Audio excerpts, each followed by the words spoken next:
Hello friends. आज एक emotional video है आप लोगों के लिए और एक लेसन है हम सब के लिए। सो दोस्तों, चाहे वो इंसान हो और चाहे जानवर हो, हर आदमी को एक दूसरे से लिंक है, एक दूसरे से प्रेम होना चाहिए और यही प्रेम है कि दुनिया टिकी हुई है। बड़े अच्छे लोग हैं दुनिया में जिनकी वजह से ये दुनिया टिकी हुई है। सो दोस्तों, ये कहानी मेरी नज़र में जब आई तो मैंने सोचा आप लोगों के साथ शेयर करूं। एक घर में एक चूहा रहता था, उस और उसी घर में एक कबूतर और एक मुर्गा और एक बकरा, ये सब लोग एक ही घर में रहते थे। तो सब एक दूसरे से परिचित थे। ये कहानी जस्ट ये एक एग्जाम्पल है हम लोगों को एक दूसरे की हेल्प करने के लिए। तो आप समझ सकते हैं। तो एक दिन मालिक मकान को जब चूहे से तकलीफ़ होने लगी तो चूहादानी लेकर आए।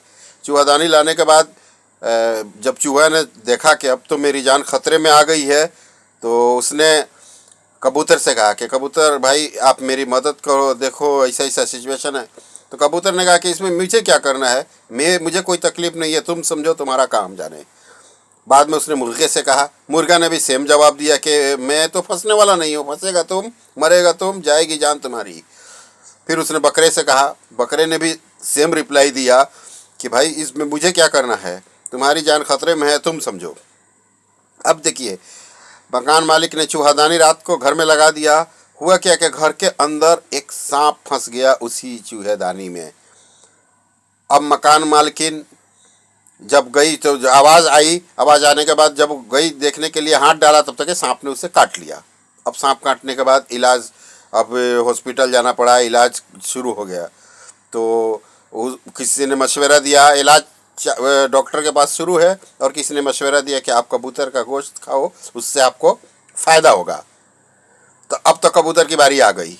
देख लीजिए, अल्लाह का करिश्मा, कबूतर की बारी आ गई और उन्होंने कबूतर को ज़बह किया और खाया, और इधर इंजेक्शन वगैरह का फ़ायदा हुआ, सांप का जहर निकल गया, कबूतर की ज़िंदगी ख़त्म।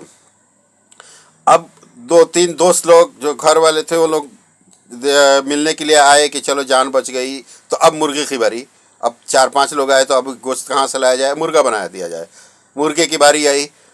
फिर अब जब मुर्गा की बारी आई, सब लोगों ने गोश्त वगैरह खा लिया, मुर्गा की ज़िंदगी ख़त्म। तो अब क्या हुआ कि अब इतना बड़ा सांप काटा, सब कुछ हुआ, ज़िंदगी बच गई, तो अब एक छोटी सी दावत की जाए। तो बारी आई बकरे की।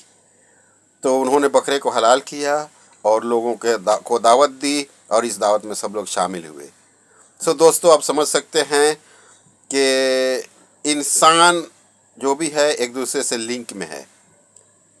सपोज एक ट्रेन आ रही है और हमने ट्रेन के आगे कोई ख़तरा देखा, तो हमें इमीडिएट, हमसे जितना होगा उस तरह कम्युनिकेट करना है, चाहे स्टेशन मास्टर को हो और या कोई दूसरा रास्ता हो, यहाँ पे वहाँ पे कोई सरकारी अफसर हो, उसको जैसे भी हमें इन्फॉर्म करना है। आजकल तो मोबाइल का ज़माना है, हम मोबाइल के ज़रिए खबर कर सकते हैं। तो इसमें क्या होगा कि किसी की जान बचेगी तो आपको एक अजर मिलेगा, सवाब मिलेगा। और ये नहीं सोचना है कि उसमें मैं बैठा नहीं हूँ। हो सकता है कि उसमें आपकी औलाद कोई बैठी हुई हो। मान लिया आपका बेटा कहीं से आ रहा है, पटना से आ रहा है, मुजफ्फरपुर से आ रहा है, बम्बई से आ रहा है, कलकत्ता से आ रहा है, दुबई से आ रहा है, और उसी ट्रेन में बैठा हुआ हो। अगर उससे तकलीफ़ हो जाएगी तो आप जीते जी मर जाएंगे। इसीलिए हमें सोशल वर्क करना चाहिए और एक दूसरे के काम होना चाहिए। और जो मैंने अभी बताया, इस चीज़ को दिल में रख के सबक लेना चाहिए। Thank you very much friends.